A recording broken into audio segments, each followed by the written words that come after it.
ಸಕಲೇಶ್ಪುರ ಕೆನರಾ ಬ್ಯಾಂಕಲ್ಲಿ ಸುಮಾರು 15-20 ವರ್ಷದಿಂದ ಕಸ್ಟಮರ್ ಇದ್ದೀನಿ. ಟರ್ನ್ ಓವರ್ ಇದೆ. ನಮ್ಮದೆಲ್ಲ ಕ್ರಾಫ್ಟ್ ಲೋನ್ ಪ್ರತಿಯೊಂದು ರೈತನಾಗಿ ಎಲ್ಲ ಲೋನ್ ಅಲ್ಲಿ ಮಾಡ್ತಾನಿದ್ದೀನಿ. ಈ ಹಿಂದೆ ನಾನೊಂದು ಗಿರಿಧರ್ ಕಲ್ಲಪ್ಪರ್ ಅಂತ ಮ್ಯಾನೇಜರ್ ಇದ್ದರು. ಅವರು 50,000 ರೂಪಾಯಿ ಒಂದು ಅಕೌಂಟ್ ಟರ್ನ್ ಓವರ್ ಮೇಲೆ ಲೋನ್ ಕೊಟ್ಟಿದ್ರು.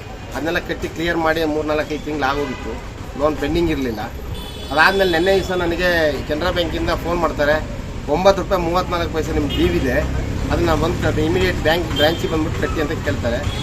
ಆಯ್ತು ಸರ್ ಅಂತ ಹೇಳಿದೆ. ಇಲ್ಲಿ ಬಂದ್ಬಿಟ್ಟು ನಾನು 10 ರೂಪಾಯಿನೇ ಕಟ್ಟಿದೆ. 9 ರೂಪಾಯಿ 34 ಪೈಸಾ ನಾನು ಕಟ್ಟಿದ ಮೇಲೆ ನನಗೆ ಅವರು ಪೈಸೆ ಕೇಳಿದ ಮೇಲೆ ನನಗೂ ಪೈಸನ ಅವರು 64 ಪೈಸೆ ರಿಟರ್ನ್ ಮಾಡಬೇಕು. ನನಗೆ ಇವತ್ತು ರಿಟರ್ನ್ ಮಾಡಿಲ್ಲ.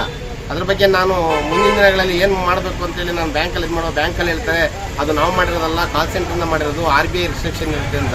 ಈಗ RBI restriction okay, RBI restriction Vijay Mallya ದೊಡ್ಡ ದೇಶ ಬಿಟ್ಟು ಸಾಲ ಮಾಡಿ ದೇಶ ಬಿಟ್ಟು ಹೋದಂಥ ರಿಸ್ಟ್ರಿಕ್ಷನ್ ಇಲ್ಲ RBI. ಅಂಥವ್ರು ಬಿಟ್ಟು ಯಾವ ಪಾಪದ ಬಡ ರೈತರುಗಳಿಗೆ ಕೇವಲ 9 ರೂಪಾಯಿ 34 ಪೈಸಾ ಇವರು ಲೋನ್ ಡ್ಯೂ ಅಂತ ಪ್ರತಿ ದಿವಸ ಕಾಲ್ ಮಾಡಿ ಫೋನ್ ಮಾಡ್ತಿರ್ತಾರೆ. ಜೊತೆಗೆ ಆಯಿತು ನಾವು ಕಟ್ಟಿದ್ದೀವಿ, ಈಗ 9 ರೂಪಾಯಿ 34 ಪೈಸೆ ಕಟ್ಟಿದ್ದೀನಿ, 10 ರೂಪಾಯಿ ಕಟ್ಟಿದ್ದೀನಿ, ನನಗೆ 64 ಪೈಸೆ ರಿಟರ್ನ್ ಚಿಲ್ಲರೆ ಕೊಟ್ಟಿಲ್ಲ. ಆ ಚಿಲ್ಲರೆ ಕೊಡಬೇಕು ಅಂತೇಳಿ ನಾನು ನ್ಯಾಯನ ಕೇಳ್ತಿದ್ದೀನಿ. ದಯಮಾಡಿ ಅದಕ್ಕೆ ಸಂಬಂಧಪಟ್ಟ ಬ್ಯಾಂಕ್ ಮೇಲಧಿಕಾರಿ ಇರ್ಬೋದು, ಸರ್ಕಾರ ಆಗ್ಬೋದು, ಇದ್ರ ಬಗ್ಗೆ ಗಮನ ಹರಿಸಿ ನನಗೆ 64 ಚಿಲ್ಲರೆ ವಾಪಸ್ ಕೊಡಬೇಕಂತ ಕೇಳ್ಕೊತೀನಿ. ನಿಮ್ಮೂರಿನಿಂದ ವಿಶ್ವ ಮಟ್ಟದವರೆಗೆ ರಾಜಕೀಯ, ಸಿನಿಮಾ, ಸ್ಪೋರ್ಟ್ಸ್ ಯಾವ ಸುದ್ದಿಯೂ ಮಿಸ್ ಆಗಲ್ಲ. ಬರೀ ಸುದ್ದಿಯಷ್ಟೇ ಅಲ್ಲ, ಜೊತೆಯಲ್ಲೇ ಇರುತ್ತೆ ವಿಶ್ಲೇಷಣೆ. ಗ್ಯಾರಂಟಿ ನ್ಯೂಸ್ ನ ಸಬ್ಸ್ಕ್ರೈಬ್ ಮಾಡಿ, ಫಾಲೋ ಮಾಡಿ, ಕ್ಷಣ ಕ್ಷಣದ ಅಪ್ಡೇಟ್ಸ್ ಪಡೆಯಿರಿ.